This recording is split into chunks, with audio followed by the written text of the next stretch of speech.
आप इसमें कहें ना पेज नंबर डेली आप अपना इसमें कह कर रखा कर।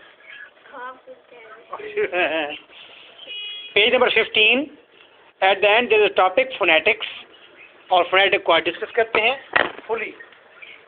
IPhone what is Galaxy S2 what a beautiful that is. Phonetics देखो, फोनेटिक्स के नाम में क्या क्या, फोनेटिक्स एक बड़ा टॉपिक है। फोनेटिक की जो डेफिनेशन आप इस पेज नंबर 15 पर पढ़ रहे हैं, आगे जाकर भी मैं कहूँगा फोनेटिक की आगे फिर डेफिनेशन आएगी ब्रॉड सेंस में। फोनेटिक जब पढ़ने लगेंगे तो मैं आपसे कहूँगा कि पेज नंबर 15 पर जाइए और वहाँ से फोनेटिक की डेफिनेशन वहाँ से लीजिए। वो वाली फोनेटिक की डेफिनेशन नहीं पढ़ाऊँगा। Phonetic is a country.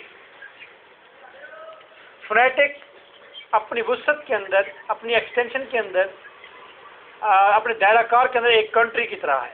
और बाकी जो आगे लिखे हुए टॉपिक्स हैं वो फोनेटिक के छोटे छोटे शहर हैं। फोनेटिक एक बड़ी टर्म है, जैसे कि साइंस, बायोलॉजी साइंस के अंदर आती है, फिजिक्स साइंस के अंदर आती है, ठीक है। इस फोनेटिक्स बड़ी साइंस है। और फिर उसके अंदर फोनोलॉजी आती है। आगे देखिए टॉपिक लिखे हैं, पहले उनको देखिए। आर्टिकुलेटरी फोनेटिक्स लिखा हुआ है, यहाँ पर लिखा है फिगर नंबर 2.4 पैराग्राफ शुरू होता है द स्टडी ऑफ फोनेटिक्स। इसके नीचे बड़े लफ्जों में लिखा हुआ है आर्टिकुलेटरी फोनेटिक्स। अब फोनेटिक के दायराकार के अंदर एक आर्टिकुलेटरी फोनेटिक्स होती है। अच्छा, एक लेबोरेटरी फोनेटिक्स है, नीचे वाला टॉपिक। एक फोनेटिक सब्सटेंस है। फोनेटिक सब्सटेंस क्या होते हैं ये डिस्कस करेंगे। उसके बाद फिर एक टॉपिक आता है, एक शहर है, एक छोटी ब्रांच है उसकी, जिसे कहते हैं फोनोलॉजी। फोनोलॉजी डिस्कस करेंगे। फोनोलॉजी के अंदर फिर हम मजीद आएंगे, ग्रामेटिकल लेवल पढ़ेंगे फोनोलॉजी के अंदर। और ग्रामेटिकल लेवल में आकर फिर पढ़ेंगे सिंटैक्स क्या होता है, फिर पढ़ेंगे मॉर्फोलॉजी क्या होती है, फिर पढ़ेंगे सिमेंटिक्स क्या होता है। आज हम यहाँ तक पढ़ेंगे। अब आपको फोनेटिक्स के अंदर आने वाले टॉपिक्स का पता चल गया, फोनोलॉजी के अंदर आने वाले टॉपिक का पता चल गया, और ग्रामर के अंदर आने वाले टॉपिक का फिर 3 टॉपिक्स हैं उसके, वो पता चल गया। ये पुरपेच एक तरीकार है, ब्रांच टू ब्रांच है, ठीक है। अब आपने ये स्ट्रक्चर देख लिया है, अब आप बिवेल्डर नहीं होंगे, पता नहीं हमने आज क्या पढ़ा है। अब आपको पता चल कि हम पढ़ फोनेटिक्स रहे हैं और फोनेटिक का इंट्रोडक्शन पढ़ रहे हैं। उसके अंदर आने वाले जो जो चीज़ें हैं या जिस जिस तरह की उसकी शक्लें हैं फोनेटिक्स की, हम उसके भी इंट्रो पढ़ रहे हैं। आप ये कंप्लीट नहीं पढ़ रहे, सिर्फ इंट्रोडक्शन हो रहे हैं, कंप्लीट आगे जाके हमने पढ़ने हैं। Phonetics is the study of speech processes. Phonetic जो है स्पीच प्रोसेसेस की स्टडी है कि स्पीच कैसे प्रोसेस करती है, इंक्लूडिंग द एनाटॉमी, जिसके अंदर एनाटॉमी है। एनाटॉमी का मतलब होता है डीप स्टडी। न्यूरोलॉजी नर्व से निकला है, समझ बूझ से निकला है nerve, neurology. Pathology study of diseases. Pathology of speech, speech की डिजीजेस भी होती हैं, आवाज़ पतली होती है, मोटी होती है, उसको थेरेपी के साथ ठीक करते हैं। द आर्टिकुलेशन, बोलना कैसे है, ये स्टडी करते हैं। क्लासिफिकेशन, और फिर मुख्तलिफ किस्म की स्पीच को क्लासिफाइड किया जाता है। Perception of speech sounds, speech sounds को समझना। अब फोनेटिक एक ऐसी स्पीच प्रोसेस का नाम है, फोनेटिक ऐसी एक बोलने का प्रोसेस का नाम है जिसके अंदर बोलने की बीमारियां भी स्टडी की जाती हैं, जिसके अंदर आर्टिकुलेशन बोलना भी स्टडी किया जाता है, जिसके अंदर समझना भी स्टडी किया जाता है। किसका? स्पीच का। स्पीच से रिलेटेड तमाम चीजें फोनेटिक्स के अंदर स्टडी की जाती है। तो वैसे तो इसका मतलब साउंड नहीं है। हाँ, तो स्पीच क्या होती है? बोलना, साउंड ही है, साउंड है। स्पीच साउंड भी कह रही है वो, ठीक है, speech sound. Phonetics is a speech process, गुफ्तगू साउंड्स का प्रोसेस है। स्पीच का मतलब आप तकरीर लेते हैं, बोलना लेते हैं, लिखना तो नहीं लेते, बोलना लेते हैं। बोलने का प्रोसेस है, इसके अंदर बोलने की बीमारियां भी शामिल स्टडी की जाती हैं, इसके अंदर बोलने के तरीक़ाकार भी स्टडी किए जाते हैं, इसमें बोलना भी स्टडी किया जाता है, इसके अंदर बोलने से मुतल्लिक़ तमाम तर कैटेगरीज आ जाती हैं। इसे हम क्या कहेंगे? फोनेटिक्स कहेंगे। इस लाइन, ये 2.5 लाइन अंडरलाइन करें और फोनेटिक्स की डेफिनेशन को अंडरलाइन करें कि ये आप हमेशा के लिए याद कर लें।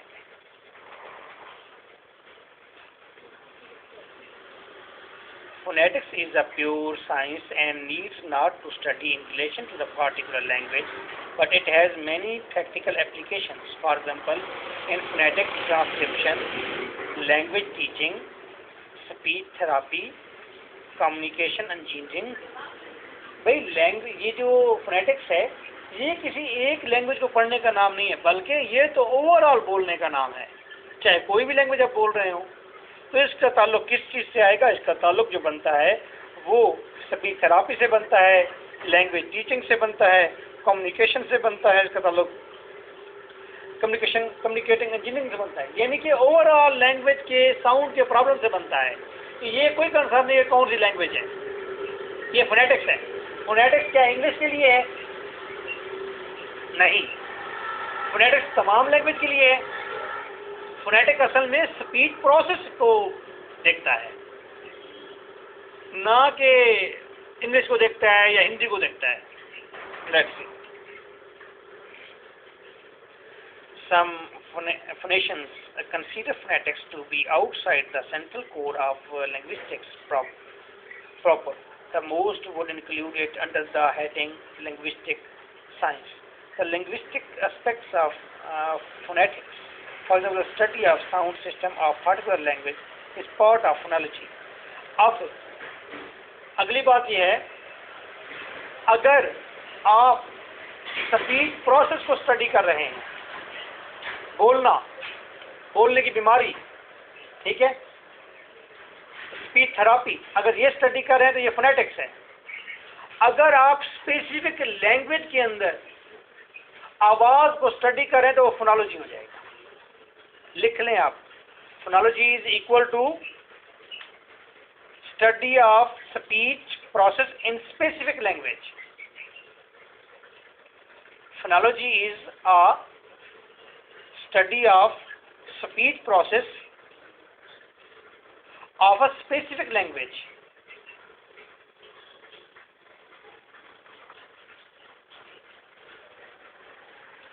अब आपको पता चल गया होगा। पहली बात को रिपीट किया है।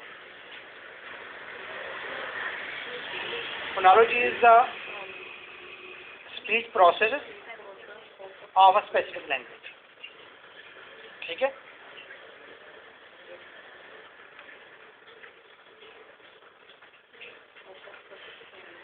अब बताइए, अगर एक आदमी बोलता है और उसकी आवाज जो है वो बारीक निकलती है, उसकी पिच ज्यादा है, आवाज बारीक निकलती है उसकी, ठीक है, तो इसको आप फोनेटिक्स की कैटेगरी में रखेंगे या फोनोलॉजी की कैटेगरी में रखेंगे? आवाज बारीक निकलती है, एक लड़का है उसकी आवाज लड़कियों की तरह निकलती है, इसको आप फोनेटिक्स की कैटेगरी में रखेंगे या फोनोलॉजी की कैटेगरी में रखेंगे? देखिए जल्दी से जी। हाँ जी,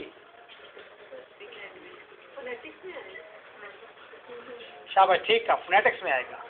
अब एक शख्स है वो इंग्लिश का और नहीं बोल सकता, ठीक है, और साउंड उसकी सही नहीं निकलती, उस साउंड को ठीक करना है या उसकी स्टडी करनी है इसको और इंग्लिश का, तो ये फोनोलॉजी की कैटेगरी में आएगा या फोनेटिक्स की? अब ये स्पेसिफिक लैंग्वेज हो गई है, उसके स्पीच प्रोसेस को आप स्टडी कर रहे हैं, इंग्लिश लैंग्वेज का और है, उसको आप स्टडी जब कर रहे हैं तो ये फोनेटिक्स के अंडर आके फोनोलॉजी के दायराकार में से सॉल्व करेंगे, स्टडी करेंगे।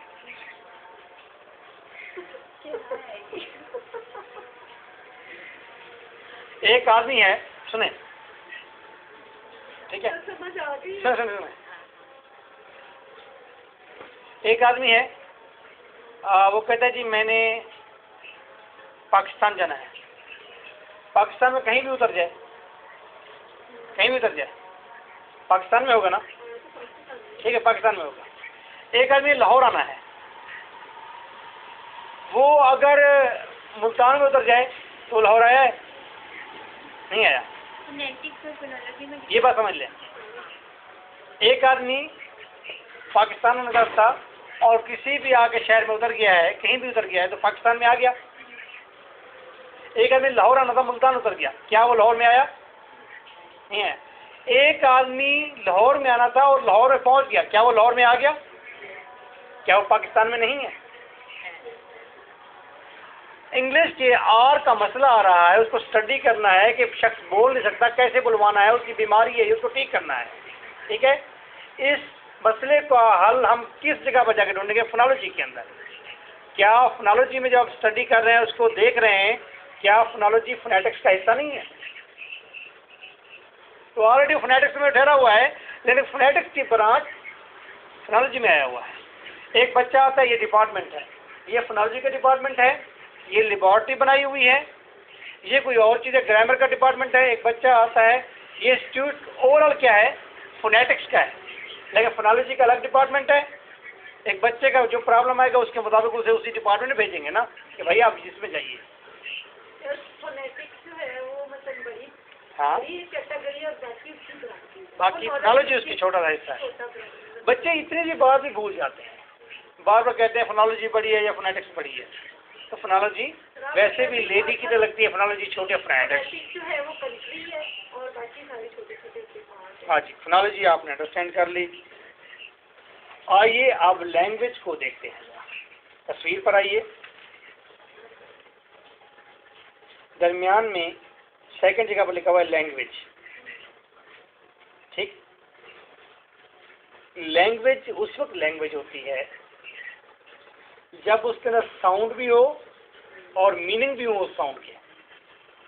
ऊपर तो लिखे हो साउंड और मीनिंग। लेकिन लैंग्वेज साउंड और मीनिंग देती है तो लैंग्वेज कहलाती है, लेकिन ये साउंड और मीनिंग तक पहुंचती है जब, तो उससे पीछे क्या क्या प्रोसेस है, उसके पीछे क्या क्या कैटेगरीज है, उसके पीछे क्या क्या अमल होता है, कौन कौन सी चीज़ें हैं उसके पीछे, क्या क्या स्टडी किया जा सकता है, एक लैंग्वेज किन किन चीज़ों से मिलकर बनती है। इन तमाम चीज़ों का जवाब देने के लिए हम नीचे आएंगे, लैंग्वेज से नीचे स्टडी। मटेरियल एस्पेक्ट या substance, structural aspect form, environmental aspect context, substance कि लैंग्वेज का मटेरियल क्या है, कौन कौन से लफ्ज हैं, रिटन फॉर्म में है नहीं है, कितने लफ्ज हैं, मटेरियल कितना है उसके अंदर। ये यहाँ से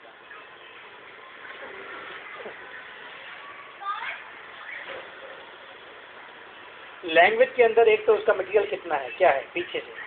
अब लैंग्वेज के हम पीछे जा रहे हैं कि लैंग्वेज के पीछे क्या क्या चीज़ ठहरी होती है, लैंग्वेज के आगे क्या क्या ठहरा होता है, बताइए। शाबाश, इनमें से एक चीज़ भी ना हो लैंग्वेज लैंग्वेज नहीं होगी।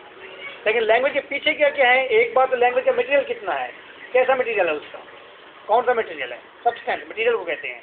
यानी कि आवाज़ें कैसी हैं, मटेरियल कैसा है, कितने वर्ड्स हैं, कितने सेंटेंस हैं, कितना मल्टीप्लाई, कुछ भी ले सकते हैं, मटेरियल खुला फॉर्म रखी है, उसमें खुली कैटेगरी रखी है। अच्छा, दूसरी बात है कि फॉर्म। अब स्ट्रक्चरल एस्पेक्ट है कि लैंग्वेज का स्ट्रक्चर क्या है, कैसा है। ये एक किताब है, दिस इज अ बुक, ये एक किताब है, ये पहले लगाते हैं, है आखिर में लगाते हैं, ठीक है। This is a book is second जगह पर लगाते हैं। फॉर्म की शक्ल कैसी है लैंग्वेज की, ये भी लैंग्वेज के पीछे ठहरी हुई चीज़ है। उसके पीछे कहते हैं एनवायरमेंटल एस्पेक्ट कि कौन से कंटेक्स्ट में कैसी आवाज़ और कैसी बात निकाली जाती है। रोको मत जाने दो, रोको मत जाने दो, कंटेक्स्ट डिपेंड करता है कि क्या कहना चाहते हैं आप। हाँ, कंटेक्स्ट क्या है, सिचुएशन क्या है, आप लड़ रहे हैं, आप कह रहे रोको मत जाने दो, ठीक है, आप खुद कहीं जा रहे हैं और कोई आपको इशारा करे, रोको मत, जाने दो। कंटेक्स्ट लैंग्वेज का बड़ा ज़रूरी है। जैसे कि इसका पॉइंट ड्रॉ करने की यहीं आप एकदम ही करो उसको नहीं, वो बात नहीं कर, वो पता नहीं कौन सी बात है। मैं तो ये कह रहा हूँ कि जब आप फिक्रा कहते हैं कोई, उसमें कोई ना कोई कंटेक्स्ट होता है, पीछे पीछे कोई ना कोई उसका कंटेक्स्ट जरूर होता है, कोई ना कोई कंटेक्स्ट जरूर होगा। कंटेक्स्ट मतलब कोई बैकग्राउंड पीछे से होगा, जरूर होगा। ठीक है, पानी को उछालो, मैं आपसे कहता हूं पानी को उछालो, इस कंटेक्स्ट में ये एक बिल्कुल ही जीरो सेंटेंस है, लैंग्वेज में नहीं है, ये लैंग्वेज है ही नहीं। कंटेक्स्ट क्या है मेरे सामने सुने बेटा, मैं आपको कहता हूँ किताब का पेज टर्न कीजिए,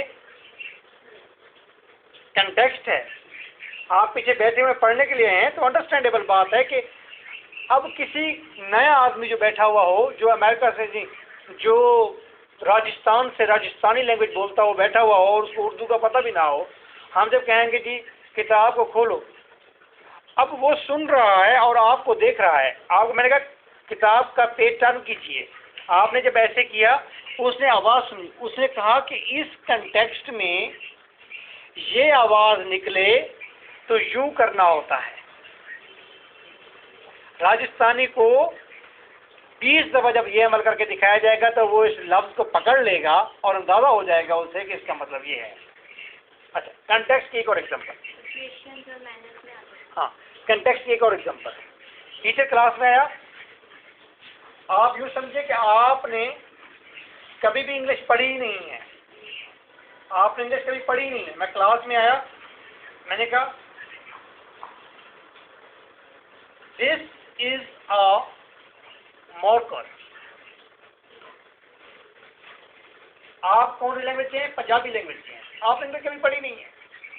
this is a marker, marker, marker, marker से मार्कर से मार्कर, मार्कर।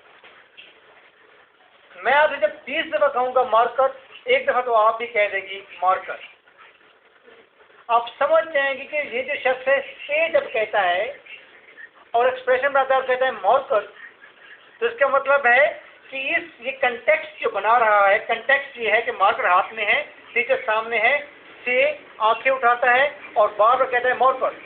तो आप 20वीं दफ़ा या 4थी दफ़ा या 5वीं दफ़ा रिपीट कर देंगी कि मार्कर, ये मैं कहूँगा, तो आप मेरे एक्सप्रेशन से होगी कि हाँ जी यस इसने कहा है तो मुझे अप्रिशिएट कर रहा है। ओके, तो ये लैंग्वेज कंटेक्स्ट। मेरे हाथ में मार्कर, मेरे हाथ में मार्कर है और मैं कहूँ this is an elephant, elephant, elephant. आप 20 साल बैठे रहे, आप नहीं समझेंगे मैं क्या कह रहा हूँ अगर आप किसी और लैंग्वेज की हैं। ठीक है, क्यों? मेरा कंटेक्स्ट गलत है, सिचुएशन गलत है, मैं क्या एलिफेंट के बारे में रहा हूँ, दिखा मार कर रहा हूँ। तो लैंग्वेज का कंटेक्स्ट होना बहुत ज़रूरी है। जब आप लैंग्वेज को आप स्टडी करने लगेंगे इन पहलुओं में, तो आप ये देखेंगे एज अ फॉरेन लर्नर या as a learner of the third language या सेकेंड लैंग्वेज, आप बिल्कुल न्यूली क्लास में बैठे हैं, तो लैंग्वेज को समझने के क्या क्या प्रॉब्लम्स आपको फेस करने पड़ेंगे। अब आप ये अंडरस्टैंड करेंगे कि लैंग्वेज को पढ़ने के लिए, नई लैंग्वेज को जानने के लिए एक अननोन जो लर्नर आया है वो किस तरह से सिखाएगा, कैसे उसको मसाइल दरपेश हैं। अब आप कहते हैं कुछ शख्स को सिखाना है कौन सी, बलोची लैंग्वेज। मैं कहूँगा भी बलोची लैंग्वेज अगर सिखानी हो तो बच्चों को उसका स्ट्रक्चर अंडरस्टैंड कराएं। कैसे अंडरस्टैंड कराएं सर? मैं कहूँगा उसकी साउंड से अंडरस्टैंड कराएं, उसे रख दो बेटा, साउंड से अंडरस्टैंड कराएं उसे। मैं कहूँ उसकी ग्रामर से अंडरस्टैंड कराएं उसे, मैं कहूँ उसके वर्ड से अंडरस्टैंड कराएं उसे, मैं कहूँ उसके मीनिंग से अंडरस्टैंड कराएं उसे। तो मैंने ये क्या किया, डिफरेंट स्ट्रक्चर के डिफरेंट लेवल्स बता दिए आपको, लेकिन उसके लिए नहीं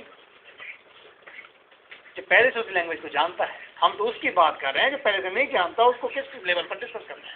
तो language as a different person of different language, जब वो आएगा तो देखेगा लैंग्वेज को अंडरस्टैंड करने के लिए लैंग्वेज के पीछे देखने के लिए उसे एक तो पहले लैंग्वेज की मटेरियल से इंट्रोड्यूस होना चाहिए कि मटेरियल उसके पीछे क्या है, दूसरा उसकी फॉर्म क्या है, लैंग्वेज के पीछे फॉर्म होती है, तीसरा उसका कंटेक्स्ट होता है। अगर ये तीन चीज़ें पीछे नहीं होंगी तो लैंग्वेज आगे नहीं बन पाएगी। सर इसका मेन वर्ड यही रहेंगे, समझ चलो किससे, कंटेक्स्ट से, ठीक है, लेकिन उसकी सिचुएशन के मुताबिक समझ हो जाएगी। हम असल में ये कहना चाहते हैं। सर जैसे हम वो एक्सप्लेनेशन करते हैं तो हम कहते हैं कॉन्टेक्ट की इसमें आए, तो फिर सही होता है कि हम वो पहले पीछे बैकग्राउंड क्या है इसका, तो वो माइंड में रखते हुए ठीक है, वेरी गुड, ठीक है। अब इसी मटेरियल को मजीद खोलिए, मटेरियल को मजीद खोलते हैं, मटेरियल एस्पेक्ट को। तो मटेरियल एस्पेक्ट में फोनिक आता है। फोनिक से क्या मुराद है बेटा, कर लिया है, आप पेपर देने और जाएं आप।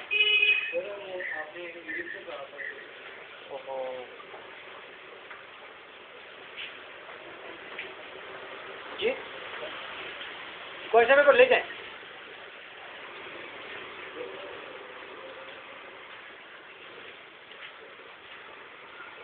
अच्छा भाई, पापा से कहें कि एक बार एक मिनट ठहरे, मैं आपको रीडिंग समझाता हूँ, ठीक है। उन्हें कहे ठहरे। अच्छा उसके बाद देखिए जी, फोनिक साउंड होता है। तो मटेरियल के अंदर कौन कौन से साउंड है ये देखेंगे। ग्राफिक्स, और इनकी शक्लें कैसी हैं लफ्ज़ों की। अलिफ ये काफ एक होता है, या डबल ए के एक लिखते हैं, या डबल ए के लिखने के बाद ऊपर लाइन भी डालते हैं हिंदी वाली, या चाइनीज़ के साथ आप एक लिखते हैं। वो कैसा ग्राफिक कैसा हो लैंग्वेज का, ये मुझे दें और पीछे बैठ बल्कि आगे बैठे थे, नहीं बैठे, सामान ले आए। अरे उसके बाद फॉर्म, शक्ल कैसी है उसकी। और फॉर्म के अंदर हम क्या पढ़ेंगे, ग्रामेटिकल उसे देखेंगे। अच्छा उसके बाद क्या देखेंगे, कंटेक्चुअल। और कंटेक्स्ट में क्या आएगा, कंटेक्चुअल। मैं आपको अक्सर कहता हूँ यार कंटेक्चुअल मीनिंग देख लिया करें। एक लाइन के अंदर अगर मुश्किल लफ्ज़ आ गया तो उसके पीछे क्या है, आगे क्या है, उसके लफ्ज़ का अंदाज़ा कर लें। तो टीचर ने मार्कर उठाया हुआ है और वो पढ़ाने आया है, टीच करने आया है, तो मार्कर उसके हाथ में, तो कंस्ट्रक्ट ये कहता है। कंस्ट्रक्चुअल मीनिंग क्या कहते हैं कि ये मार्कर बता रहा है ये मार्कर है। तो टेक्सचुअल उसकी मीनिंग देखने हैं। टेक्सचुअल का क्या मतलब है ना, एक लाइन लिखी हो ना, ठीक है। Corruption undermine the society, corruption समझ आता है, सोसाइटी भी समझ आती है, अंडरमाइन समझ नहीं आ रहा। अब मैं कहूँगा टेक्सचुअल मीनिंग देखें जी। आप कहेंगे जी पीछे करप्शन है, आगे सोसाइटी है। करप्शन क्या करती है, सोसाइटी को क्या करती है, प्यार करती है,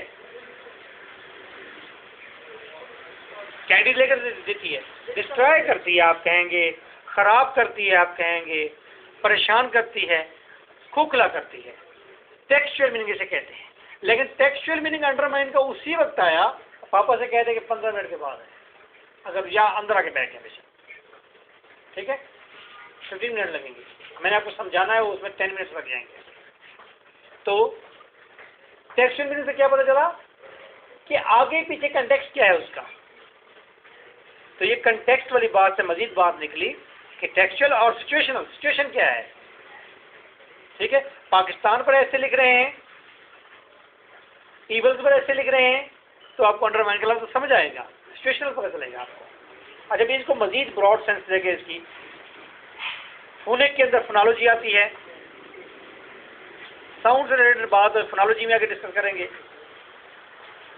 ग्राफिक है तो ग्राफोलॉजी, ग्राफोलॉजी है जी, तो ग्राफोलॉजी होना चाहिए।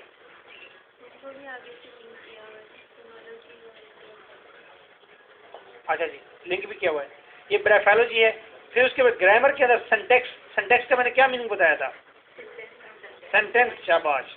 मॉर्फोलॉजी का क्या मतलब बताया था, वर्ड्स की भी ग्रामर, सेंटेंस की भी ग्रामर। उसके बाद क्या आया, टेक्सचुअल और सिचुएशनल चीज़ें जब देखेंगे तो निकलेगा क्या उसमें से, मीनिंग। वेरी गुड, आप समझ रहे हैं। तो ये सेमेंटिक्स निकलेगा, शाबाश। इन सब चीज़ों को मिलाएंगे तो आखिर बनेगा लेवल्स ऑफ लिंग्विस्टिक एनालिसिस। ठीक है, एनालिसिस, लिंग्विस्टिक एनालिसिस। अब दोबारा चलिए जी, आप नीचे से दोबारा चल रहे हैं। फिर ये सारी चीज़ें जानने के बाद हमारे पास जो है साउंड और मीनिंग बच जाता है। और साउंड और मीनिंग इज लैंग्वेज। अच्छा, अब दोबारा चलें जी। लैंग्वेज की बुनियादों में है फोनोलॉजी, ग्राफोलॉजी, सिंटैक्स, मॉर्फोलॉजी और सिमेंटिक्स। इनसे ऊपर निकलते हैं फोनिक, ग्राफिक, ग्रामेटिकल, टेक्सचुअल और सिचुएशनल। इसके अंदर से निकलती हैं तीन चीज़ें, एक मटेरियल होता है और एक स्ट्रक्चरल एस्पेक्ट होता है और एक एनवायरमेंटल एस्पेक्ट होता है। इनसे बनती है लैंग्वेज, और लैंग्वेज उस वक्त लैंग्वेज कहलाती है जो आगे से लैंग्वेज अगर साउंड और मीनिंग दोनों चीज़ें दे। आज यहाँ तक की बस मेरी बस यहाँ तक। वो उनकी डिटेल है। हाँ, पर वो कल स्टडी करेंगे, आज नहीं। हाँ जी, प्ले कर। अभी आप बैठना है, अभी आपने, मैंने आपसे कुछ और भी डिस्कस करना है।